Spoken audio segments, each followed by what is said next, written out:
Welcome to Bonnie Studios. Long, long ago, in a huge palace, a beautiful princess was born. Her hair was as black as ebony, her lips as red as a rose, and her skin as white as snow. She was named Snow White.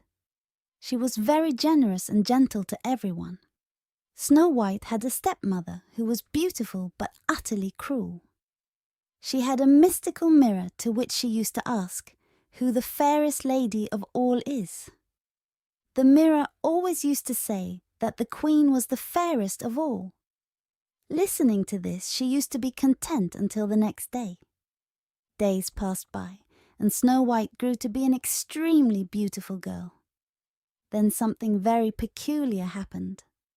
One day when the cruel queen asked the mirror who the fairest lady of all is, the mirror answered, "Snow White." Hearing this, Queen got infuriated with envy. She decided to get Snow White killed. She appointed a huntsman to take Snow White far into the woods and kill her. Although the huntsman took Snow White into the woods, he decided that he would not kill her. He told Snow White the whole scenario and left. Snow White was all alone in the forest. She was scared and completely unaware of the way to find her way out of the woods. She started sobbing and running through the stones and thorns. It was getting dark when she finally saw a small house. She took a sigh of relief and approached the house. She entered the house but found no one there. Everything in the house was little. The house looked messy. She cleaned the house, and when she was exhausted, she lay across 7 small beds in a row. After some time, the residents of the house, 7 dwarfs, returned from an exhaustive day at the mines. They were startled to see their house so clean. Then they saw Snow White sleeping in their beds. They screamed with shock. Snow White woke up, hearing them shout. She too cried out in astonishment. Then all the dwarfs introduced themselves to Snow White and asked who she was and what she was doing in their house. Snow White acquainted them with the whole incident with the huntsman and how she found her way to the house of the 7 dwarfs. The dwarfs felt pity for her. They told her that she can stay in the house if she can help them with the household chores and make them suppers. Snow White happily accepted the condition, and they all started living merrily together. During the day when she used to be alone at home, she used to play with the small birds and animals around the home. She was very content with her peaceful life. The cruel queen, in the misconception of death of Snow White, proudly asked the mirror the same question yet again. Who is the fairest lady of all?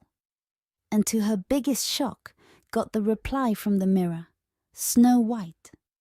She was fiercely puzzled on hearing this. She understood that she has been deceived by the huntsman. This time, she decided to take the charge herself and kill Snow White. She went to her secret room and poisoned an apple. It was so heavily poisoned that even a small bite could kill the person who eats it. She impersonated herself as a hag and left for the dwarf's house. Reaching the dwarf's house, the wicked queen knocked on the door. In order to keep her safe, Snow White was forbidden by the dwarfs to open the door to strangers. Snow White opened the window and asked the purpose of the old lady at the door. The queen in disguise told Snow White that she is selling the tastiest apples. Reluctant to take it at first, poor Snow White fell into the trap and got enticed by the beautiful apple. She merely took a bite of the poisoned apple and fell to the ground dead. The wicked queen cackled and went back to the palace. Once again, she asked the mirror, who was the fairest lady of all? This time, the mirror replied, "You, my queen." She gave a loud, evil laugh. When the dwarfs returned from their work, they were shocked to see Snow White lying dead on the floor. They shook her, tried talking to her, and began crying. They kept her safe inside a transparent glass coffin and made sure that one of them was always there to protect the coffin. Once it so happened that a prince was passing by the forest and he saw the coffin. He had known and loved Snow White, and when he saw her in the coffin, he asked the dwarfs what exactly had happened to her. After listening about the brutal incident, he requested the dwarfs to hand him over the coffin. The dwarfs initially denied giving the coffin, but the prince convinced them to give it to him. The princes opened the coffin and kissed Snow White's hand. With the kiss of love, she woke up at once. The prince's love for Snow White won over the wicked queen's hatred for her. People in and around the kingdom got to know about the queen's cruel act, and she was thus banished forever from the land. The prince married Snow White, and they happily lived ever after.